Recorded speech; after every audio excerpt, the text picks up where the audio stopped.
The letter Tav. Let me show you what it looks like first as we get started here. Got one correction here.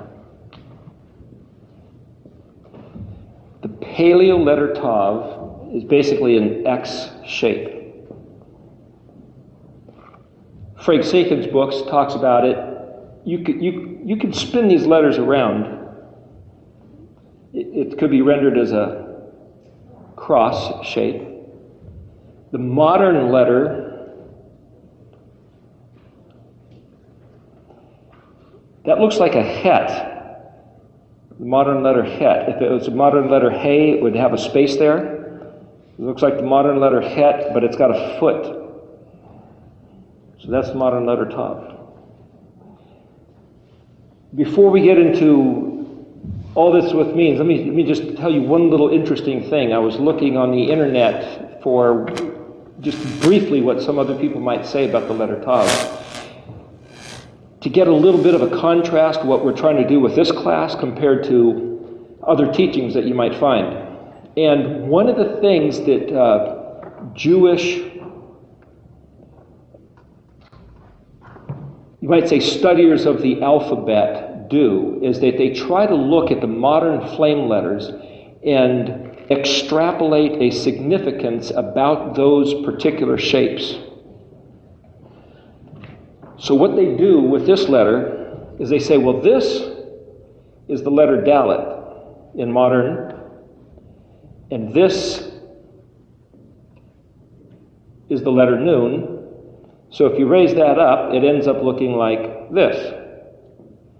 So that means this letter Tav is a combination of the letter Dalet and Nun.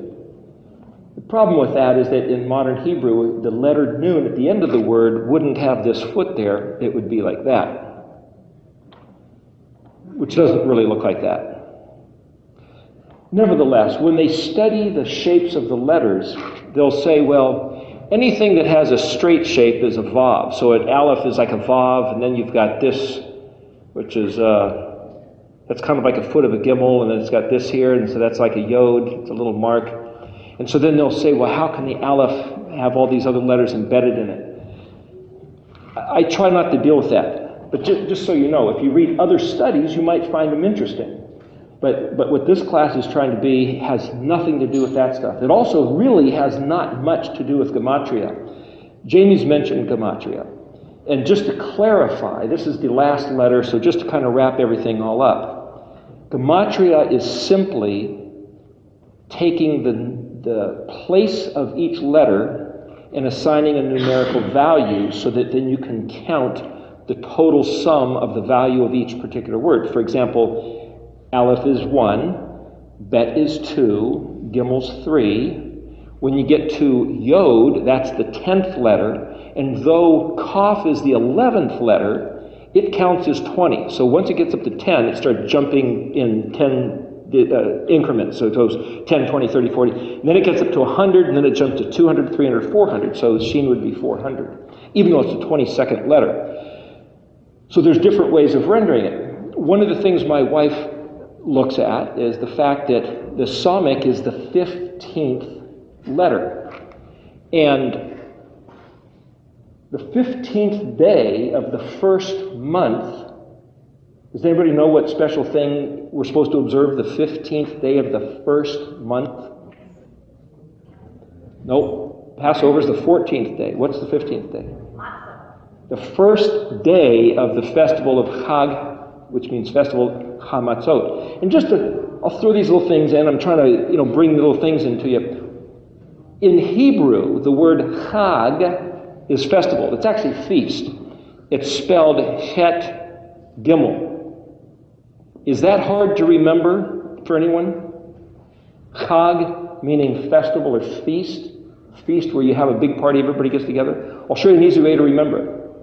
What's the one animal that people who are non-Hebrew love to cook up for a giant feast, like maybe a luau? A hog. It's the same word. They find the animal, the chag, is what they serve at the chag, right? Because it's the big animal that's enough for everybody to feast on. There's all kinds of things like that. in English compared to Hebrew. So that's just one of those little things to play around with. But the idea is the 15th day of the first month. What significant thing happened on the 15th day in history of the first month? Besides it being the first day of unleavened bread, does anybody know what major important thing happened on that 15th day? The Exodus out of Egypt. It said they left in one day. Well, if you look at the month calendar, in Hebrew time it goes by the moon. Of course, there is a couple other calendars there that don't go by the moon. That's another story. But those who go by the moon, there's generally either a 29 or a 30-day month, which puts the 15th at the full moon. So the interesting thing is the letter Samech lines up with the menorah, 15th letter, and the menorah is the light inside the dark place of inside the tent, that otherwise there would be no light. So, and it lines up with the 4th day of creation, where he put the sun, the moon, and the stars in the sky, the lights in the sky. Well, here's the menorah that produces light, and here's the day that he put lights in the sky, and it happens to line up with the 15th day of the month, which is the full moon, which is the light at night, by which they could walk out. That's the day of the Exodus, right? So he lit the sky up, as it were, so that they could have a night light for the Exodus. It's also the first day of the festival of the 15th day in the 7th month, which is coming up in just a week and a half or so, which is the first day of Sukkot. It's a mandatory non-work day, a mandatory gathering. So when you play around with these letters, you could say, well, does Samech equal the 15th letter? Or you go back and say, well, if Yod is 10, Kaf is 11, Lamed 30, Mem is 40, Nun is 50, Samech then is 60. So you could either render it as a 60 or the 15th. And another thing that my wife does, it's not gematria, but she's just kind of playing around and looking at things, that in the scriptures it might say, well, in the 3rd month and the 14th day and this and that, and tries to take those numbers that are there and say, well, if it's a 3rd month, that's a 3, and the 14th day, that's a 14, which letter is a 14, that's Nun, and Gimel Nun, gone. Well, that's a garden. Is there another secret code written in just looking at the numbers that are provided? Maybe. Maybe it is, maybe it's not, but it's worth looking at. So, for example, you could say, we talked about this before, but I'm trying to rehearse and go back over some things just so maybe now at the end of the class I'll say some things that I might have said earlier in the class and that you might say, oh, wait a minute, now I seem to remember what that might mean, because now you have the experience of the whole class, right? So, the word Oregon, this state, Oregon. Has anybody ever thought of what that would mean in Hebrew? Has there anybody not thought of what it might mean in Hebrew? Does anybody never even think about it? You hadn't thought about it? You had never heard me mention it? No. Okay, so here, these guys, will just take them as shine the spotlight on them. You've never heard me mention it, so I'm not going to give it away. What do you suppose in Hebrew the word Oregon might mean? Do you know enough Hebrew to figure it out? Okay, the word or is light, right? Do you know if you put the suffix, the last phonetic sound of E at the end of a word, do you know what that does? Do you know what letter that would be? Here, look. You're right, it's Yod. So here's the thing. Or might be Aleph, Vav, Resh. If it's a menorah, it's actually Mem, Nun. That means the place from which something emerges from, right? Mem is like an egg, and Nun is like the thing birthed, and Mem is water, and Nun is the fish that jumps out. So Mem Nun is like the word manna, means from where? Where did this thing come from? So Mem Nun has to do with the source and the projecting out. So Mem Nun, Vav, Resh, that's the or. Aleph, Vav, Resh is also or. Menorah, so you have a hey, which means to reveal or put on display. So the place from which light is put on display. That's literally the word menorah. So here you have this shape of a menorah, and we say, oh, that's a certain shape. This is a menorah. That's the place from which light is put on display. Any source of light is a menorah, technically.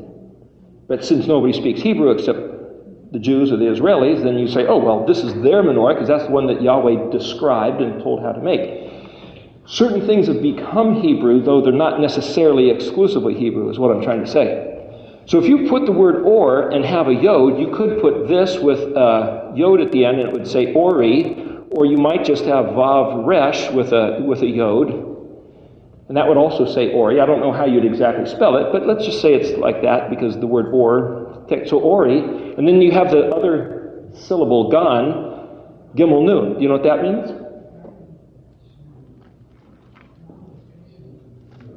Gimel Nun. To go out?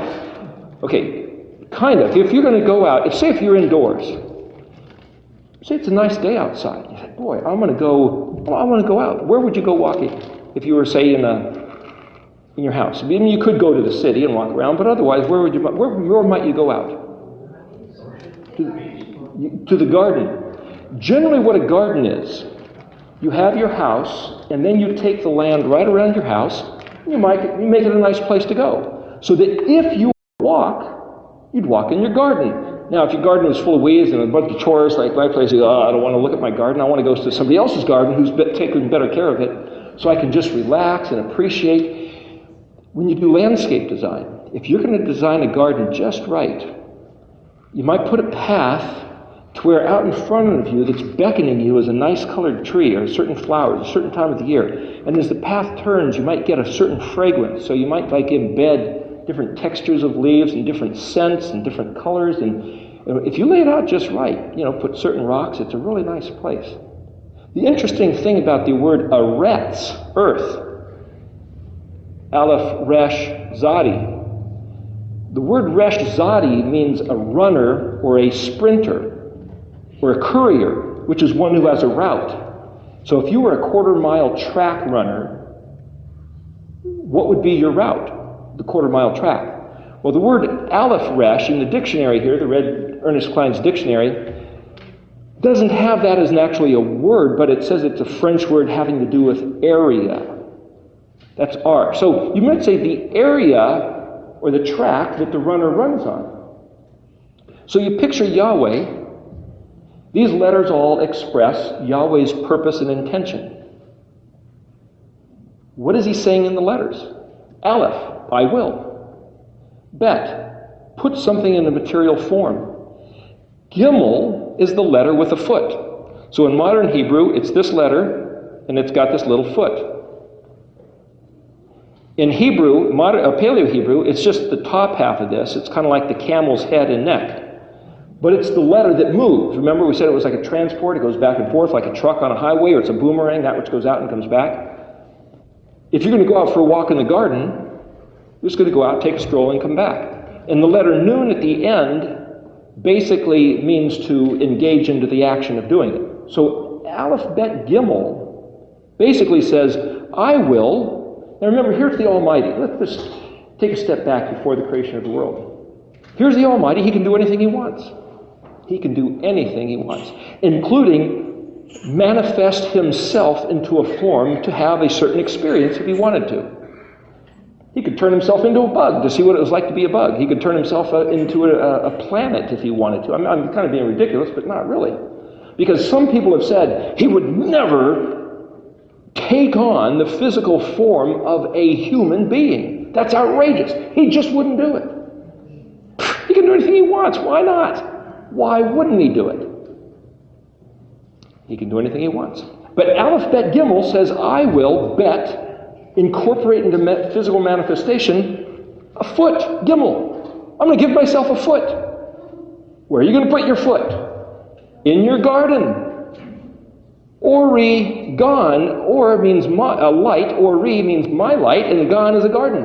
Oregon, my light garden.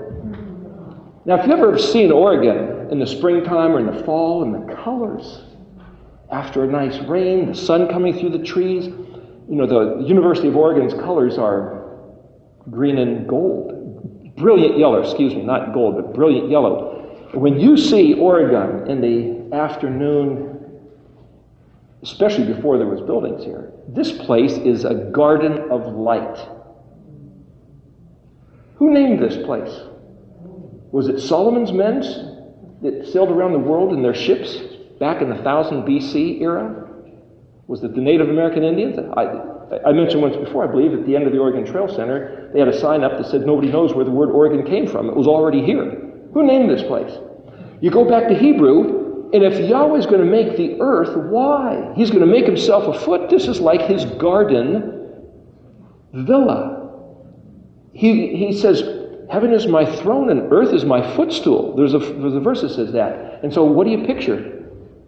You picture this guy sitting back on his throne and his feet up on a footstool, right? But wait a minute. If you look close at the word footstool, what it actually means is, in Hebrew, the place you put your feet. Now, if you're sitting back, you're going to put your feet up on a footstool. But if you want to give yourself a foot and go for a walk, where do you put your feet? In your garden. So to think Yahweh made the planet Earth as the garden for him to go walking, having made himself a foot, suddenly you see the picture completely different. And that's the point of studying these letters, is to change the way we see what we think the story always told us. And it's like, yeah, but you only see it a certain way because you're predisposed to seeing it that way, because somebody told you that, or we inherited it. There's some pictures, for example, in medieval cathedrals. The people didn't read and write. How did they tell the Bible stories? Stained glass windows. Very expensive, incredibly skilled craftsmanship.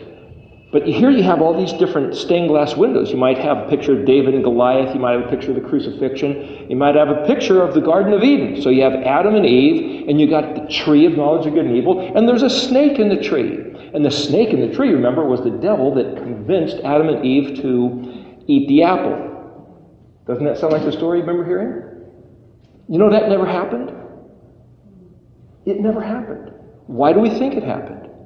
It's in the stained glass window, and we don't read. You see, even if you read English, the serpent talked to Adam and Eve, and it was after Yahweh came and everybody got in big trouble that he plucked the legs off the serpent and made him into a snake. There was no snake in the tree. We've got the context different. You see what I'm saying? There was no snake in the tree. I was at a meeting once, and somebody said, gosh, how did they know whether the snake was lying or not? Well, if there's a snake in the tree, then you're not supposed to eat of the tree, then I'm not even going to talk to that snake. And it's like, there was no snake in the tree. I'm just trying to say, the event, I'm sure, happened. I don't think it was just merely metaphorical. But what I'm saying is that, we have to look at these words that we've been given and go back and rethink. We've inherited stuff that were stories about stories about stories and translated into different languages. And the whole reason for doing this is to go back. So to sit there and say, Oregon might be my light garden. Well, here, to jump back on the track of this letter Tav, Dalet Nun is the word Dan. And so this fellow who was talking about the word Tav, the letter Tav, associating it to Dalet Nun, says the tribe of Dan was the last tribe to egress when they picked up the Mishkan and they all marched out of the camp.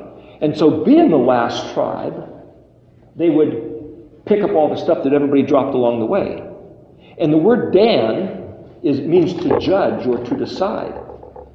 So here you have a bunch of judgmental scavengers, picking up everything that everybody else discards, cleaning up tailing up the end. That's a joke. The point is, you could get somewhere. And I'm not saying that that's not true, but what I'm saying is we're not even going there with the study of these letters, even though I just went there. You'll find, if you look in Lou White's book, I believe it is, Fossilized Customs, this symbol right here, this cross, was actually, he says, the sign of Tammuz. And there's artifacts or pictures of people wearing headbands with these little plus signs as the sign of Tammuz. Well, remember, Tammuz was the son of Nimrod and Semiramis, and who was the guy responsible for everybody getting in big trouble, worshiping other deities, Tower of Babel, nothing good, Easter. So some might say, well, some people don't like the symbol of the cross, this T, this plus sign, because it's the letter T for Tammuz. If you write in Paleo an X with a circle around it, that's the letter Tet, the 9th letter. And they say, that's a snake. That's an evil letter. It's like we talked about this with the letter snake. It's not necessarily evil, because what it means is something that coils around. Well, a snake coils around, so the image of a snake coiling is in the Tet, but it doesn't mean Tet necessarily means snake. And just because we think snakes are evil, Doesn't mean that tet's evil. The other thing about a snake is that it has a bitey, fang this end, and then it wraps around and it coils up. And so this is the shape of the modern letter tet. And you can kind of see the image of the snake. You got offense and defense. So with the letter tet, I came with a shield and a sword. There's pictures in these letters. I'm just trying to show you the pictures. But the tet also means a full basket. Why a full basket? When you make a basket, you take the fibers and you go, whether it's rope or sticks, and you go around and around and around and around. So there's something about tet which is around and around until it's filled up. The relationship between tet and tav is that the tav is the end of the encircling of the alphabet. And if you go around and around, the cycle of the year, tet is like, it represents whatever's at the end. So again, there's these pictures within it. Now, the other interesting thing about the symbol of the cross shape, besides it being Tammuz's insignia letter, the Christian church uses the cross. Apparently, Constantine had a vision from wherever he got it, who knows, but it was outside of him, and it said, he saw this picture of this cross up by the sun, and it said, in this sign, conquer. In this sign, conquer. Well, the interesting thing is that the official religion of the Roman Empire was sun god worship, particularly a fellow named Mithra, or a Mazda, where like the car company was another name, and I think of more of the Persian. Nevertheless, it was the sun deity, and the image of the sun was a circle, like the orb of the sun. And then if you look at the longest day and the shortest day, the solstices, you have the shortest day, the winter solstice, the longest day, the summer solstice, and then you have the vernal and the autumnal equinoxes, which are equal days, and they're like that. And, you might have a little sun business going on here. But some people look at that and say, oh, well, wait a minute, no, that's the monstrance. That's the Catholic symbol of the holy deity. And then you go, well, that's a symbol of the sun god. And I remember seeing some crosses on Celtic gravestones from before the Christian era. And when I first saw them, I thought, what? Somehow the Christian message, the gospel must have gotten to these guys, because look, on their gravestones, they've got Christian crosses on Celtic ancient graves in England and Ireland and Scotland. It's like, it was sun god worship. It wasn't Christian. So when you see one of these symbols, how do you tell the difference between whether it's Christian or sun god worship? That's another story. You can read Fossilized Customs and Too Long in the Sun and come out of Here, My People, and you'll get some insight on that. A few different books. The point is, to look at this letter Tav and associate it with the cross is not necessarily the cleanest, most accurate rendering of what this letter means. Although, if you read Frank Seeken's book, whenever he writes the letter Tav, there's the sign of the cross. So you might say, if you read the word Shabbat with certain renderings, you might have Shin Bet Tav. How might you read this? Frank Seeken's work is excellent as a beginning place to become familiar with the language and the pictographic imagery and the evolution of how the letters change through certain eras. But he'll say, for example, the letter Shin is teeth, fire, and it means to consume. So consuming maybe is one way. Bet means a house, and Tav is the sign of the cross. So you could look at that and say, well, gee, if teeth is fire, you could say, well, it's the fire of the house of the cross, or it's the teeth of the house of the cross, or it's that which you consume. So it's the food, it's the substance provided, El Shaddai, the providing one, the Shin, the provisions for the house of the cross. And you could look at that and say, that's the Shabbat? Well, maybe you can do that. I'm not saying that's wrong, but we're going to look at a few other things within that particular word, especially in the second half of this. What I'm trying to say is there's a lot of different ways to read these words. There's the gematria, assigning number value, and then one of the things people do, for example, Dave Matthews, he must have a list. And I don't know if there's an official book I heard somewhere that only certain rabbis were allowed to interpret where these numbers come from. So maybe Dave Matthews has one of those books that somebody came up with. Maybe he's just figuring it out. I don't know. And I'm certainly not saying it's wrong, but what I'm saying is that he reads a word or he counts how many letters are in a certain sentence or in a verse, and he comes with a number. And what you can do, if you come up with a number that's like 27, that's a 2 and a 7. Well, 2 plus 7 is 9, so you reduce it down to a single digit. If it's 46, well, 6 plus 4 is 10, but 1 plus 0 is 1, so it reduces down to a 1. So you end up with basically 1 through 9 plus a 0, you end up with 10 basic gematria values, or you can just leave them as the bigger numbers. You might end up with a gematria value of a sentence of maybe 612, right? So, well, 613, that's the number of commandments that are in the Torah. So any gematria value that comes up with 613 automatically elicits the comparison or the analogy to the commandments. And if Yod, He, Vav, He, the 10th letter, the 5th letter, the 6th letter, and the 5th letter again. In fact, let me ask you guys a question just to kind of bring you up to a certain speed. Do you all know how to tie zitziot? Does anybody not know how? That's the wrong question. Okay, a few people don't know how. You that don't know how to tie them, is there anybody that does not know what a zitziot is? Everybody knows. Okay. 2 places, in Numbers and in Deuteronomy, it tells us to tie zitziot, which is, it literally means where we get the word zitzi fly in African, it means this thing that flies, right? Tie them and you will look at it, have a blue thread, and you'll remember that Yahweh is the guy who made this place, and so he gives us the instructions and we're supposed to obey them. So the Jews basically wear a shirt and they have them tied, and they might tuck them inside their pants so you don't see them, or some people wear them out, and I find that they get tangled up when I work. But the point is, there's different ways to tie them. If you tie them according to what I learned was the traditional way, you tie a double knot. You take these threads, you start out with maybe 3 feet or 6 feet. You tie a double knot, and then you will wrap either the white one or a blue one 10 wraps. And you could tie a wrap and do an overhand knot and wrap an overhand knot. It puts a little kind of a bead chain in it. Anyway, you tie it 10 times. That's a 10. That's for Yod. You tie a double knot, then you write it 5 times. That's a Hey. Another double knot. Then wrap it 6 times. That's a Vav. Another double knot 5 times. That's Yod, He, Vav, He. Tie another double knot, then you leave the rest hanging as a fringe.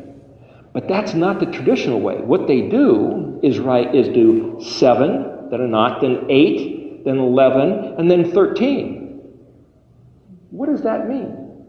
7, 8, 11, and 13. Well, from what I was taught, and I'm just trying to show you that very different ways of looking at things, right? When you're trying to interpret Hebrew.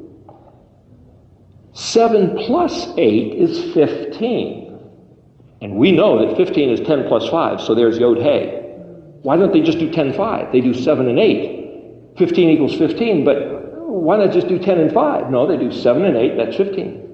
Then 11 is 6 plus 5.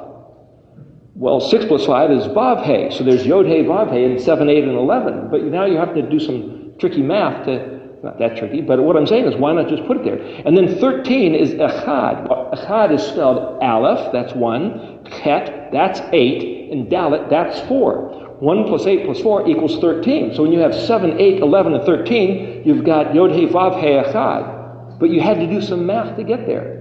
So what I do on my zitziot is I don't do any of that stuff. I just figure out a verse or a word like the word Zadika or the word Emet, or I did one that was Chaim et Ha'olam, which means live forever.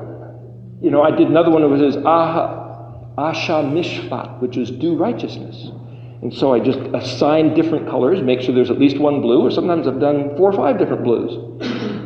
Wrap them up and spell different things, and so it makes them personal. Yahweh says, tie for yourselves zitziot. Now, you could go buy them if you want, or you could have somebody show you how to make them, but you can tie them for yourselves. And you can do anything you want. I know some women up at Bet Emet, they were putting beads and buttons and sequins and all kinds of beautiful things and matching different clothing outfits, and it's like, some people think that women aren't even supposed to wear them, and it's like, I don't see that stipulation in Scripture. The idea with this is to have fun with Yahweh's business. That's what I think is the important thing. So I encourage people to express yourself within the parameters of the covenant. So if you come back here now then to what do we do with these words? On page 8 is the word adar.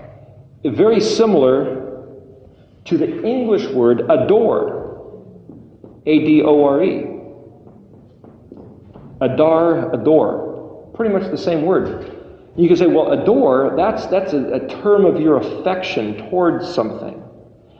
Now, I don't know how many people remember, but the very first week that we were doing the alphabet, I wore a white shirt with this leather jacket on, and I barely mentioned why I was wearing it. And I remember, well, I didn't really do a very thorough explanation. But here on the chart, actually it's not on this chart, it's on that, it's probably out back. I did this alphabetic sequence, and the first letter and the last letter were white, and then the letters in between followed this color sequence. Well, it's like this. Here you go. This is white, and there's the color sequence, and it ends in white. So the Aleph and the Tav are both in white. White is like the white light that until it's refracted, it has all the other colors in it, and when you refract it, it lines it up. That's the way we're looking at the alphabet, that the Aleph and the Tav are like the book covers. The Aleph in the Tav, and everything in between is the expression of the Aleph and Tav. There's verses. There's no place in the Bible where it ever tells you what Aleph and Tav mean, except in the book of Revelation, where Yeshua says, I am the Alpha and Omega. It says right there in clear English. That's a joke. He was speaking Hebrew. It's rendered as Greek letters written in English. The Hebrew would have been, I am the Aleph and the Tav. I'm the Aleph and the Tav, the beginning and the end, the first and the last. And so the image up here on this chart, in yellow here, technically it could have been white to fit the model, but I did it in yellow like light. The first letter of the word or being light is the Aleph. And, didn't want the white to contrast with the white up here, which is symbolizing the linen robes of righteousness, as it were. So I made the Aleph yellow. And then the silver Tav, because the silver was used for redemption. So here at the end, the Taving of the Aleph is the redemption, or the deliverance, or the salvation, or the recompense, the evening everything out at the end. All debts being paid, canceled, accounted for, collecting a debt. All these concepts are Hebrew words. In the word Yeshua, literally means Redeemer, Savior, Deliverer, the one who indemnifies.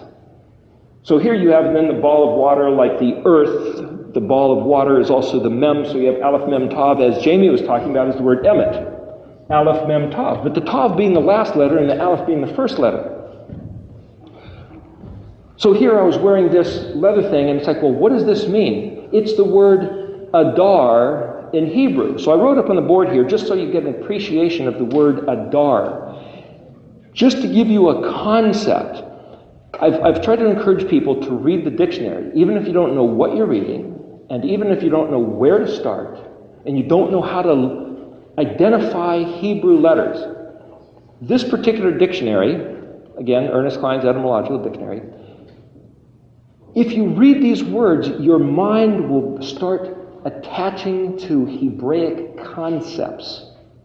And even if you don't know how to read the word, in the beginning of the dictionary, the beginning of the alphabet, the end of the dictionary, the end of the alphabet, and you'll start getting a feel for the flow of certain concepts that are at the beginning and as you're working your way through. So here this word adore, or adar. On page 8, if you read all the way through, and again, we're not going to the phonetical dots and lines, which are the vowels in the modern Hebrew, because in Paleo, I've read that they don't even know how the words were pronounced. So if you read in modern and you have certain pronunciation keys, there's no guarantee that that's the way that David talked, or Moses talked, or Abraham, or Noah, or Adam. There's no guarantee that's the way they expressed it exactly, which means you can't really be wrong. I'm trying to give you a little feeling of more freedom. You say, I got to say it just the way that so-and-so says to it. It's like, not necessarily. There's a convention that we now kind of hold to, but that's not necessarily historically accurate, just so as you know. Anyway, this word Adar means wide, high, glorious, mighty, majestic. Now, if you were going to have a test and say, write down everything this word means, you could probably write down some words not using any of those words and still get the answer right, because it's a feeling. It's a sense about the word. And one of the reasons why when I try to render these different translations, I give you a whole bunch of different words is because if I just picked one of these, I would miss the whole picture. If I said Adar meant wide and high, you picture. Now you're picturing something, but you're missing the fact that no, it's not wide and high. It's so glorious. It's, like huge, like expansive, and it's not just big and glorious, but it's also the notion of splendor, magnificence. Well, that has nothing to do with height. That's just, in my mind, it's something which is supreme, which is just like out there somewhere.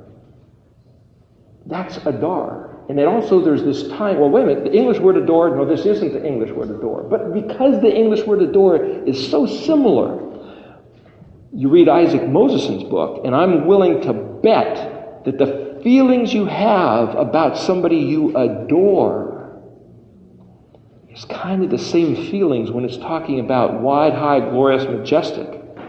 And then you see that it also means a cedar, an oak, or a maple tree. Well, you look at those trees in the splendor of their magnificence, of their color, or their stateliness, and you go, wow, now that's a tree. It's the same feeling. Now, it's also the skin of an animal, which is why I happen to wear these skins for the Aleph, and I'm wearing them again on the Tav. You can say, well, what does that got to do with anything? Why am I wearing them for the Aleph and the Tav? The month of Adar is actually the 12th month, the last month. But it's in springtime, or it's at the edge of springtime. It's the end of winter, the edge of springtime, right before everything breaks open. And you could say, if we're coming back to the Tav, the sign of the covenant, I'm willing to bet that everything's just about ready to break open because we're learning Hebrew, because we're going back to the terms of the covenant. And that's what the whole next section of the talk will be here right after the break. I'm going to read you some stuff, the last words of Moses in Deuteronomy 33. Now, you can read them in English, and you'll see, oh, yeah, he says this and this and this, but did he really say this and this? Well, in English, I can see it right there, but did he really say that? When I was talking to you in 2 Samuel, I believe it's chapter 20, about the last words of David, it was the same type of thing. You read something and say, well, yeah, but I can see, I look at the dictionary, I look at Strong's Concordance, and I can see this word really does mean that, but if you take a step back and you get the feeling of the word, all of a sudden you can see it differently. It's kind of similar. Are you all familiar with something that's called a magic eye poster? It looks like wallpaper, computerized and printed. And you look at it and say, I don't know what to do with this. And you defocus your eyes and you look about 6 feet into it, and all of a sudden you see something three-dimensionally. Is there anybody that has never been able to do that or see that? You can do it? You've seen it? I could try to describe it to you, but until you experience it, you'll never know. And I've seen some that are, boy, it's easy to do, and some that are, for whatever reason, tricky, difficult to do. And it's like, gosh, and you have to keep looking. If I was looking at this flower, I focus my eyes right here. But the way this is, you're looking at the flower, but you focus your eyes as if you're looking at the carpeting, and then somehow the image appears in the middle. It doesn't appear right where you're looking. It appears, you're looking down there, but it appears here, and you have to keep your eyes like defocused in order to see it. Reading the Hebrew is very similar to that. It's where do you focus your eyes? If you focus on the gematria, if you focus on the numerical equivalents, if you focus on the Greek translation, the Latin translation, the English translation, I'm sure there's stuff there. If you focus on the historical narrative, there's something there for you. If you look at the allegorical, where you get a lot of Christian sermons, where they pull out, oh, this means this and this means that, and how do you know that's what it means? Oh, look, you can see the symbology. You can see our doctrines interpreted in these stories. Does anybody know, how do we know that the snake in the Garden of Eden was the devil? Where did it ever say he was the devil? Not in Genesis. It says nothing about him being the devil in Genesis. There's a New Testament rendering, but the point is, well, who said that? It was handed down as legend? How do we know it was the devil? I'm not going to discuss that in terms of a doctrinal matter, but I'm just saying, how do we know that what we believe is accurate? How do we know about any of this stuff? What I propose is that the accuracy that Yahweh gave us is right here in the alphabet. And so the point of studying all this is that if we can become familiar with what Yahweh intended when he gave us the alphabet, not necessarily what we've made out of it, and what our doctrines have told us that it means, but what did he mean when Yod-Heh-Vav-Heh, the creator of heaven and earth, said, pick your favorite verse, pick your word, pick your whatever, and that becomes the study. So one of the things I was saying before, other days, we've got no argument with any other doctrine. If you're a Christian, Jew, Muslim, Hindu, Buddhist, there's no argument. You can believe anything you want to believe. Go ahead. You can make up any story you want. You can listen to any other person's story that they might have inherited from their ancestors, from their culture, You can turn over a rock and read the squiggles of a slug crawling around and try to interpret that as a secret message too, if you want to. You can read the clouds and try to get... You can believe anything you want. This class and the people that are here, I believe, are trying to study one thing. What did Yahweh say, and what did he mean when he said it? What does he want us to know? And if he said he's looking at us, there's a verse that says Yahweh's eyes, they go all over the whole earth. They're looking to and fro all over the earth. What's he looking for? What's Yahweh looking for? Now, there's a story, I believe it's in Revelation, that a certain malach, angel, messenger, is going to come. I think this is in Revelation. It might be in Daniel. But anyway, he shows up with an inkhorn and a writing implement. And he's going to put a big X on everybody's forehead. Well, it's not an X. It's a mark. He's going to put a mark. Is he going to write Yahweh's name on their forehead? I don't know what he's going to do, but he's going to put a mark on everybody's forehead. Well, we've heard of the mark of the beast. What mark is this sent messenger going to mark? Well, see, the thing about the word Tav, not only is it the last letter of the alphabet, it literally means a mark or a sign, which is pretty much like a seal. When you take a contract and somebody says, here's the terms of the contract, and they might even put a big X at the bottom. That's a Tav, it's a mark. And they said, here, you sign your name. And if you're illiterate and you don't know how to sign your name, you could just write a big X. Because the X just simply means, I'm there. I agree. It's the intention behind you making the mark. And if somebody counterfeits, I'm going to scroll this X mark and say it was him that did it, and it's like, hey, I had nothing to do with that. In a court of law, you're held accountable for your intention. Though there are some who trick and connive and deceive and get you to sign your name, though it wasn't your intention, but then that becomes a legal argument. What did you intend at your frame of mind when you signed it, compared to what they're trying to weasel you because your name is here and so forth and so on? My point is, what is Yahweh's mark? What is Yahweh looking for? If Yahweh says, I am looking for a certain behavior out of my people, or I'm looking for a certain mark or a certain indicator that such and such is the case, then I'm going to do this or that. Have you ever tried to look through the scriptures and find such a notion? It's one thing to read the scriptures and just read the narrative. It's another thing for somebody to say, okay, we're going to study a certain verse, and maybe we'll read a whole chapter. A lot of sermons are rendered that way. But here's another way to read the scriptures. Get an idea. I've tried to do this with each letter of the alphabet. So what I've tried to do throughout the class, whether or not I'm successful, the proof is in the participants, you might say. Whether you guys can now see things differently or do things differently, whether or not this class is successful is all what you guys can do. There's no test, there's no scores, it's just, do you see things differently? I asked one guy, Can you say the letters of the alphabet? If you don't have them memorized, can you read them? And he got virtually them all. And it's like, there's not many people in this world that can do that. Not many people know the Paleo. Not many people even know Hebrew, especially if you're not raised in Israel or as Jewish. In fact, I've talked to some Jews before. They met on the street, and I was, oh, hey. And I started talking about the alphabet. It's like, whoa, wait a minute, slow down. They don't. I said, well, you know the Dalet is a door, right? And they go, oh, well, gosh, I think maybe vaguely remember something about a Dalet and door. It's like, really? These guys don't even know their own language. They don't know their own alphabet. And they might have just learned something to get a bar mitzvah when they were 10, 11, 13, whatever it is, years old, and promptly forgotten it. It's not an issue. It's not a matter. It doesn't matter. So the question is, what matters? We'll talk about that at Deuteronomy 30 and Deuteronomy 33, last words of Moses after the break, which is in about, 10 minutes or something. In the meanwhile, the point I'm trying to get you to think about is to say,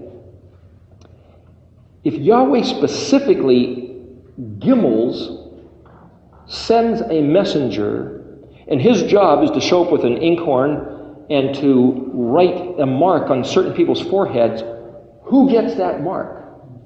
And what's the benefit to those who get the mark? And what's his determination for who gets it and who doesn't?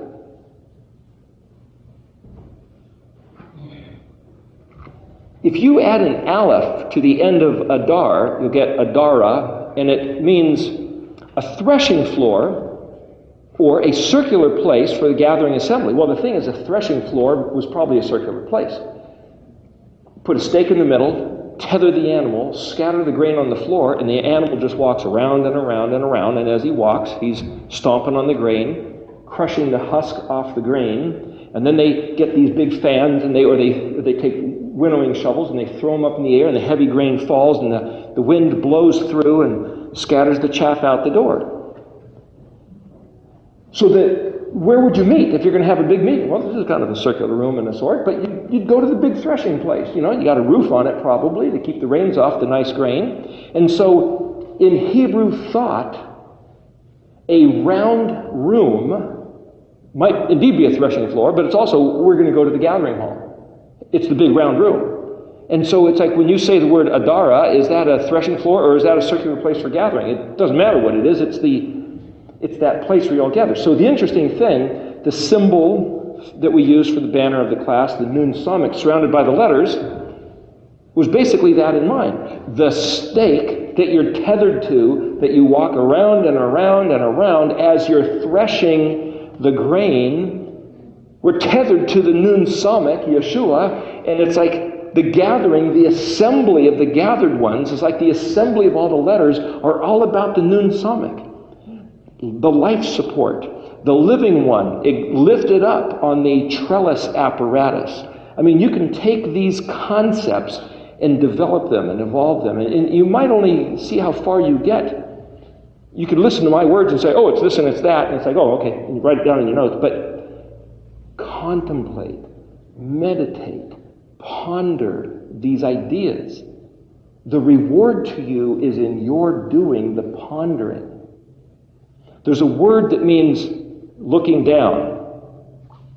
And in Hebrew, that word means also to swim. But it also means to think, to meditate, to ponder, maybe to pray, or maybe even get sleepy.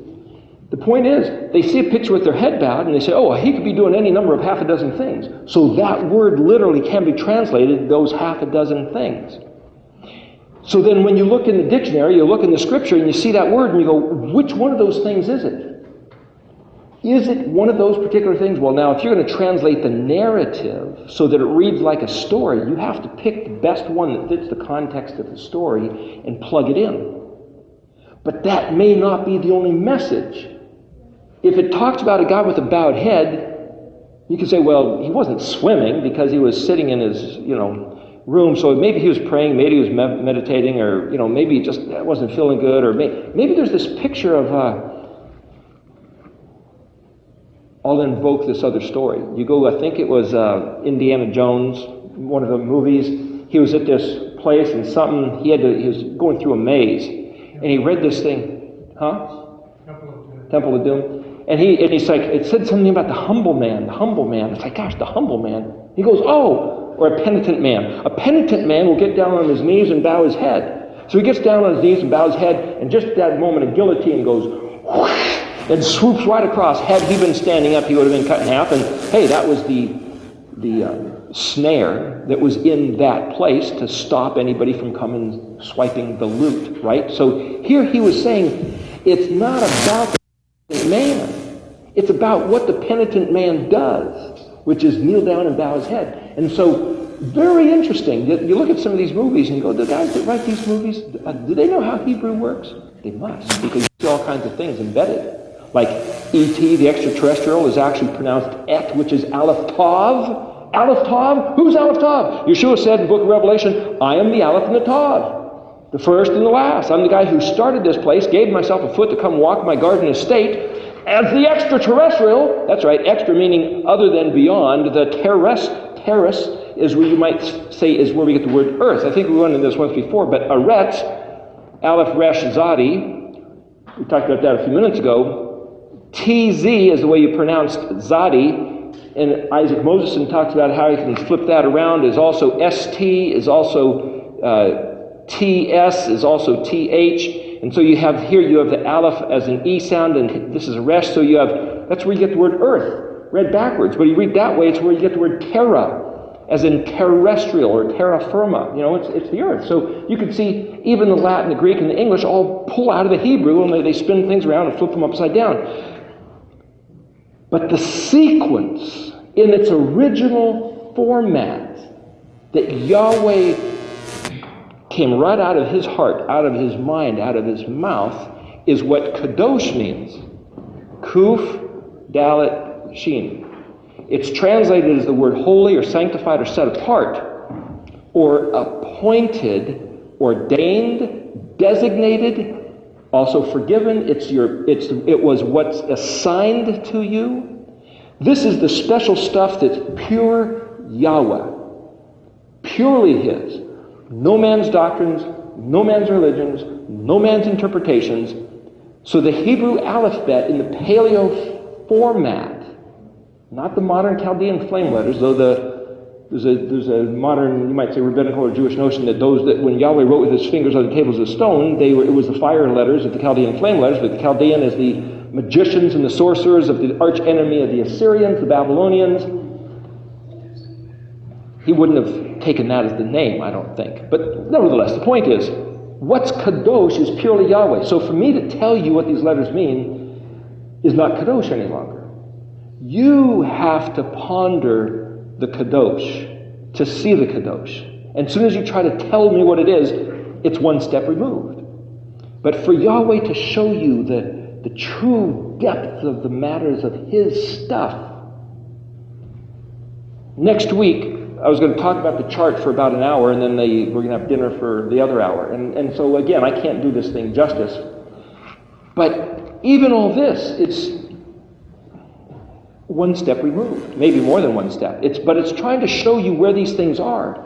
And it's kind of like the magic eye. I tell you to look and how to look, but you've got to go there. You've got to see these words. You've got to figure out, you've got to ponder.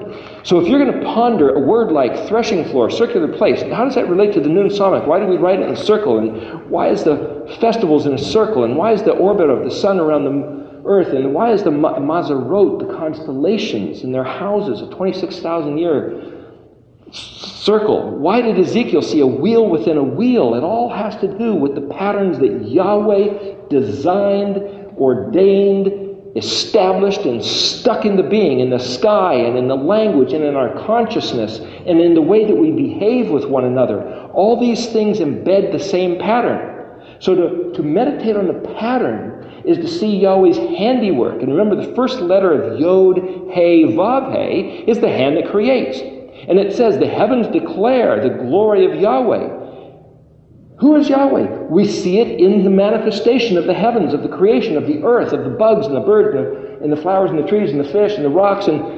But we also see it in the design of our consciousness, the design of our attitudes, of emotions.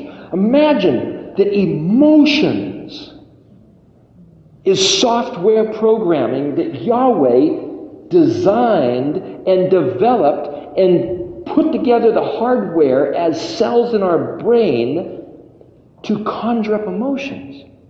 Incredible. When you see a little kid, sometimes their emotions are on the surface. Adults kind of hide them. But when you see them, and then to have a face be able to express the emotions. How did he do that? There's so many muscles in the face. And every little thing, there's computer programs that police science people have that they can calculate every one, just what the motion is behind it. And people that do animation, film animation, they have all these little, you might have 100 pictures of Donald Duck having a different emotion, or Mickey Mouse or something, and they have to render all these so they know exactly what emotion. They're all keyed. They're very scientific. It's like, Yahweh designed that. He took a piece of clay and he designed the hardware and the software to completely interface to have these little micro nuances of this muscle and that muscle going here, there, and you, if you pay attention, you'll know just what that person is thinking. It's like, wow, this guy's incredible. But he's revealed in his handiwork. So when we see the organization of the hardware, the DNA, the software, the thinking patterns, why does an animal emote and think dogs versus chimps versus chickens? Every chicken has a different personality. You wouldn't know unless you had pet chickens. Ducks too. And it's like, wow, he wired their thinking. This guy's incredible. Yahweh is incredible. And then when we see the emotions, we think, who is another human that we should so violently trample their emotions? That we should have such little regard of another person's emotions, to disdain them, to manipulate by our intention and bring them wounding harm? It's like, who are we? What are we doing? How are we trying to apply this stuff?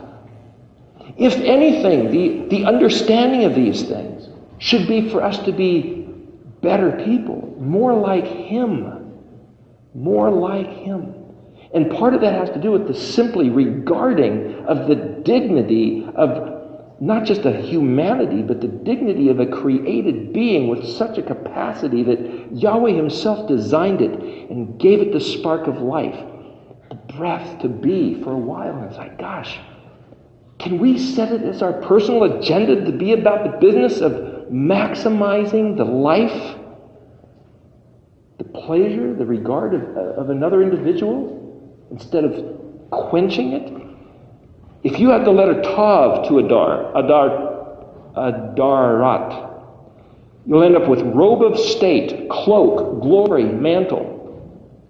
Well, here, Adar is just the skin of an animal, but if you add the Tav, the sign, the mark of dignity, we as men of the covenant, of people of Israel, Aleph and Tav with Dalet Resh in between. Dalet Resh is generation. We should be the generation of Aleph Tav, wearing the dignity of the high calling of the people of Yahweh, maximizing His expression, His revelation. We'll discuss the meaning of this shirt afterwards, but I was trying to capture a little taste of this. But besides what we wear, it should be in what we do. I feel as much as everybody, in the wrong attitude, the wrong expression, the wrong look, we have been given these tools to be as Yahweh's expression on the face of the earth, which is what the white linen represents, the Yodhe Vavhe. He made it, He put it in the Torah, He revealed it in Messiah. The white linen of Yodhe Vavhe is what we express of these things. But we can repent.